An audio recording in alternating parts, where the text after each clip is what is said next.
morning, welcome to another cold, frosty morning. It's been a while since the car vlog.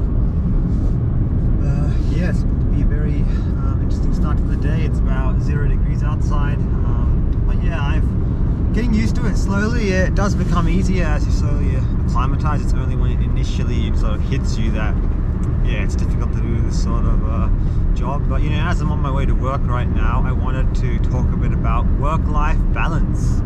And to be perfectly honest, I think the whole idea of work-life balance is flawed. Like, in reality, it's just an illusion. There's no such thing as work-life balance. And I'll tell you what I see as the flaw with work-life balance. The flaw I see is that when you say work-life balance, you're essentially saying that work is not a part of your life, that work is not something that you do in order to live your life. And I mean, if you think about it, the way the system conditions us, to just what it wants us to do, it wants us to, go to school, then whatever path, whether it be through learning a trade or studying or whatever, which is nothing wrong with that, with either of those options.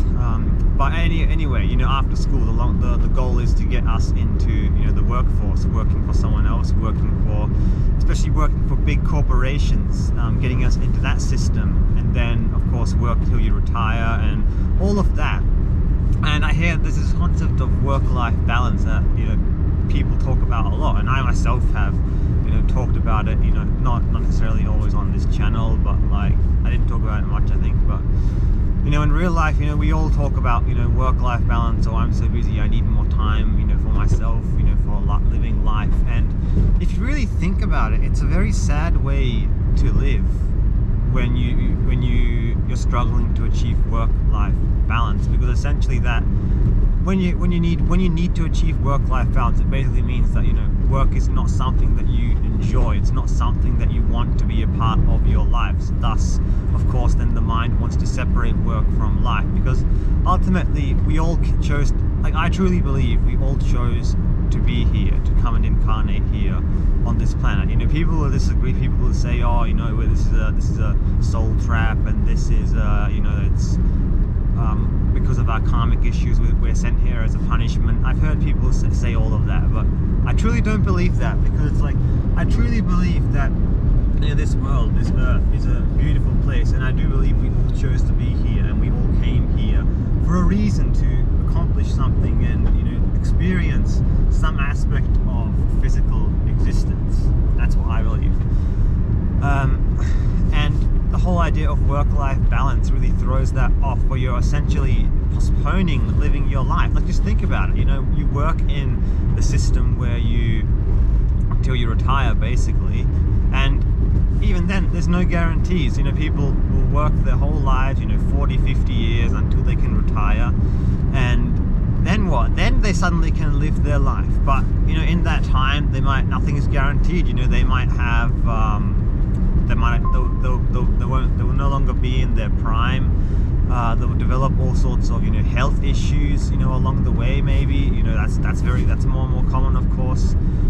Age-related things. So, and when by the time you reach that point, you're no longer in a position where you can do everything that you want. I mean, of course, the sky's the limit. There's always exceptions. There's plenty of older people who still can do plenty of things. It's like, I'm not saying that it's guaranteed to turn out that way, but it's a possibility.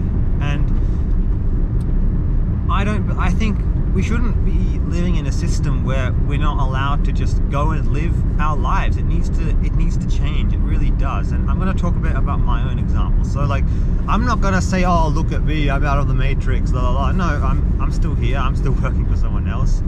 I'm in a better position than I was before. So, for example, back when I lived on the Gold Coast, in the city, before I moved here 1 year ago, I was working for a corporation, one of Australia's big supermarket corporations, and I fucking hated that job. It was shit. It was terrible.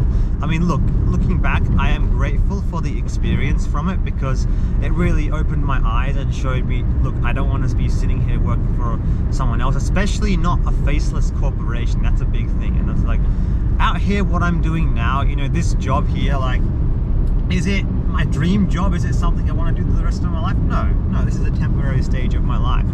But But like the thing I like about this here is it's not the same repetitive routine day after day. Like I do go to the same area, you know, every morning for certain things. Like I have you know, stable aspects of it. But like at the end of the day, you know, in this last year, I've done a bunch of different, you know, farm jobs. Like I mostly do, you know, I mostly do dairy, you know, milking cows. Like I do that, you know, 5-6 mornings a week. But I also do many other things, you know, like I've helped out doing some tractor work.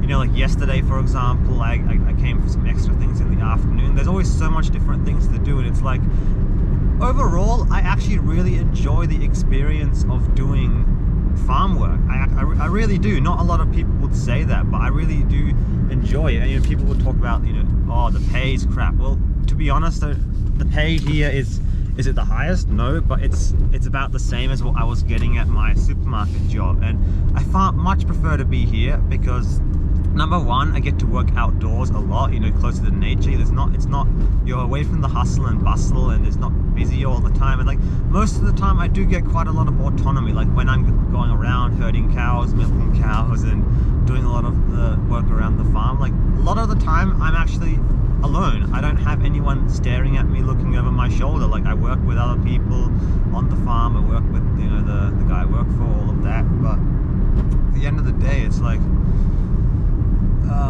yeah, you know, I get a lot of autonomy, and I really do overall enjoy that. This is not my dream career, dream job. This is just a temporary stage, a holdover, essentially. I mean, I have got other plans, and I'm still working on it. Right? It's not easy. You know, it's a long-term process. And yeah, I mean, I've done a lot of other things over the past year as well. I've helped during the, you know, harvest season, where, you know, harvesting potatoes, pumpkins, and it's really been very enjoyable. You know, it's also good. I think it's also very beneficial to, you know, learn, especially how farming and agriculture is run. Because, you know, I think we should all know where our food comes from. Like so many people, like living, especially if you live in a big city. I'm not saying you personally.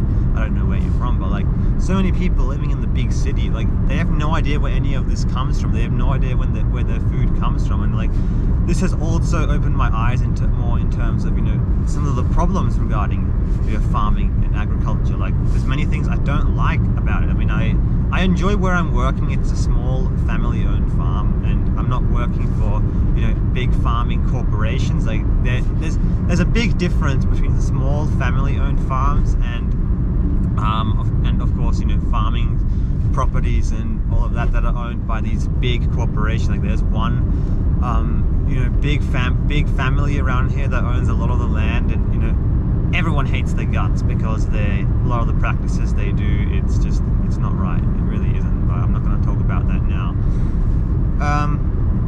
So yeah, but being out here, it's much easier for me to. I don't feel a need to really achieve work-life balance, because it's like, overall, I do enjoy this.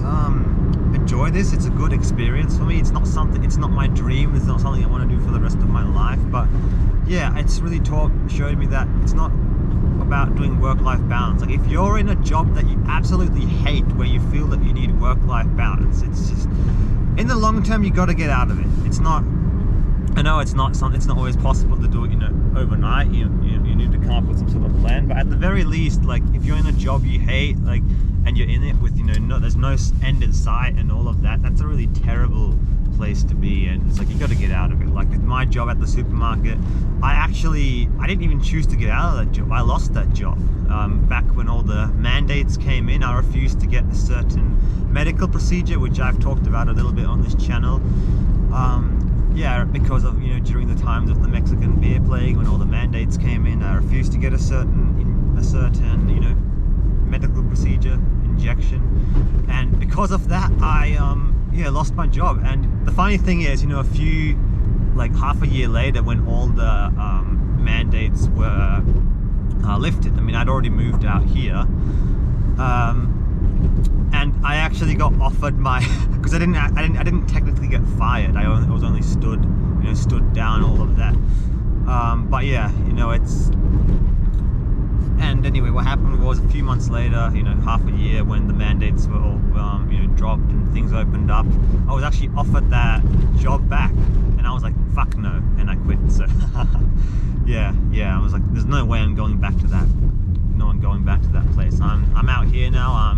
My life has changed. I'm doing something new, trying out something new, and it's like, yeah, man, here we are on this yeah, nice cold frosty morning.